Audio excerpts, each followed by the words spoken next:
ladies and gentlemen, welcome to my channel.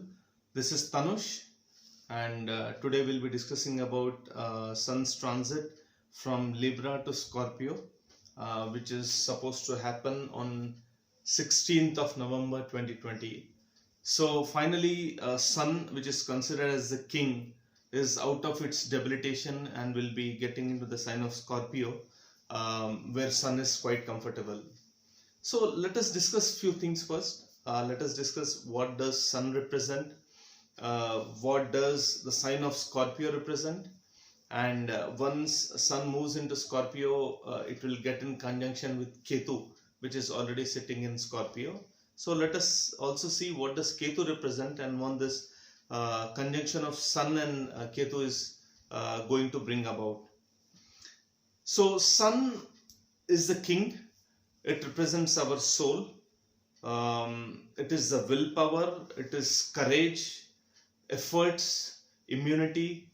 Sun represents courage to take up challenges and face adversities and come out victorious.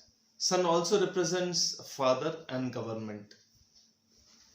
A person who has weak Sun in horoscope will have low confidence, low self-esteem, not very good relationship with father, and issues with the government. So that is all about Sun. Now Scorpio, Mars has two signs. It owns two signs. One is Aries and one is Scorpio. So Aries is considered to be the Mool Trikon sign of Mars, and Scorpio is the other sign, and Sun is excelled in Aries. So Sun is very good friend of Mars and is very comfortable in the sign of Aries as well as Scorpio. Now the sign of Scorpio is very deep, intense and very mysterious. Scorpio is the 8th house in the natural Kala Purush chakra, and it represents things which are buried underneath. It represents deep things, hidden secrets.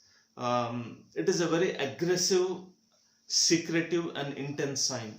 So Scorpio people make excellent detectives, researchers, because they have a tendency to go deep, to dive deep into whatever they do. So if they are put on some investigation, they generally tend to go very deep in that investigation and find out the hidden things.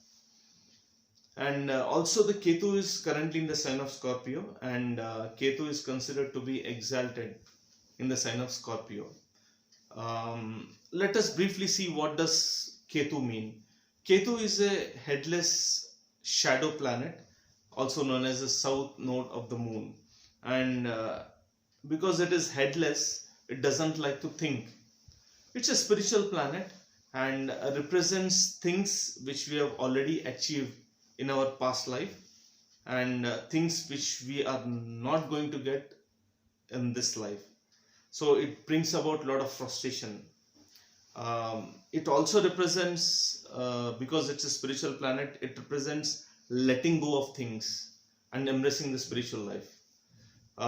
Ketu is also a planet of isolation and also represents unknown and unidentifiable diseases. Sun in Scorpio, as we discussed, is very comfortable because it's sign of Mars, and Sun is considered as the king and Mars is considered as a soldier. So they have very good relationship with each other. Now Sun Ketu conjunction will cause one's confidence to go down. One's willpower will also take a dip, and ego is subdued, and one will feel very shy and introvert, also isolated. So on 16th of November, when Sun will be entering into the sign of Scorpio, Ketu is already present there at 27 degrees. So it is on the other end of the planet, and Sun is just entering into this 30 degrees zodiac. So technically a conjunction actually happens when two planets are almost like 10 degrees apart. It starts from 1 degrees to 10 degrees. So technically they influence each other, and the impact is actually seen. So when Sun actually enters into Scorpio, we cannot call it as a conjunction till Sun reaches almost like, close to 15-16 degrees. So approximately by 1st of December, Sun will be reaching those degrees, and from 1st of December to 15th or 16th of December, one will see this conjunction becoming quite active and impacting all the signs. So let us see how the transit of Sun is going to impact all the 12 ascendants. So first let us discuss about Aries, also known as Mesh Lagna or Aries ascendant. For Aries, this is happening in the 8th house, and as we discussed, 8th house is quite secretive house. It represents things that are underground, like occult knowledge, secretive things like confidential information pertaining to government or any project related to, say, government, military, or healthcare, or banking sector. And one will be recognized as a leader during this period, and one's dynamic personality will actually come out. So one will also develop deep interest in occult and astrology during this period, though they tend to hide their interest. And one will be able to find some solution to family related issues related to inheritance. So this is about Aries. So next is Taurus ascendant or Rishabh Lagna. So for Taurus ascendant, this is happening in the 7th house. Now 7th house, in the 7th house, Sun loses its directional strength. It becomes quite weak, because in the Kala Purush Chakra, 7th house represents Libra, and Sun, the king, is considered to be debilitated in Libra. So during this period, one may feel low in confidence, low in self-esteem. There may be some ego issues in the married life, and also in the business partnership. Also, Sun in Scorpio reveals some dark secrets related to married life or partnership. So you have to be a little careful during this time. Now for Gemini ascendants, it is happening in the 6th house. Sun does extremely well in the Upacha houses. Upacha houses are, the 3rd, 6th, 10th and 11th houses. So these are considered as Upacha houses. Sun here will help one to identify enemies and conquer them. Sun will help in litigations and also court cases. So one will see during this time the court cases are going in their favor, and they'll progress quite well. In this transit, Sun will also help resolve some of the health issues. One will get proper treatment during this period. One may have to travel much during this transit, and if you're looking for a job, one may get a very good job opportunity. Now for Cancer ascendant or Karka Lagna, this is happening in the 5th house. Now Sun is most powerful in the 5th house, because in the Kala Purush Kundali, 5th house is represented by Leo. So it's like Sun is in its own house. It's very powerful, very comfortable. So during this time, one will become very creative. One will take interest in politics. Speculative investments will yield very good results. But be little careful with the Sun Ketu conjunction, which is happening from 1st of December. One will take interest in children. One will become very creative, and music lovers will start learning new instruments. They'll start performing or working on improving their music skills. So the transit looks very good until 1st of December, and then the Ketu Sun conjunction will come into picture. Now for Leo ascendants or Simha Lagna, this is happening in the 4th house. Here Sun tends to get quite emotional, and one will feel calm, and they'll be very happy during this transit. They will enjoy the comforts of home. They would generally like to be at home and work from home during this period. One will make new plans for business during this transit, and one will revive the teachings of their mother. Now for Virgo ascendant or Kanya Lagna, this is happening in the third house. Now again, third is one of the Upacha houses where Sun is actually quite well. So one will feel extremely courageous during this time, and they'll feel they are ready to take up challenges or challenging roles. One will be very confident while communicating with people. A relationship with siblings will take a hit, so it will be a little strained.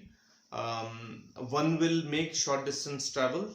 People will take interest in media and news, but be little careful not to involve not to get into discussions over the social media like Facebook, etc. Now for Libra ascendant, it is happening in the second house. So here one will think deep before talking to people during this transit. One will unite with the family and appreciate their support, and also feel proud to have them around.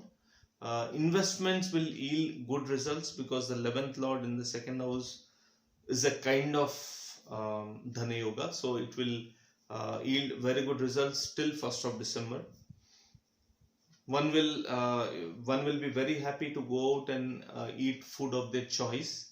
One's speech is going to be very authoritative and dynamic.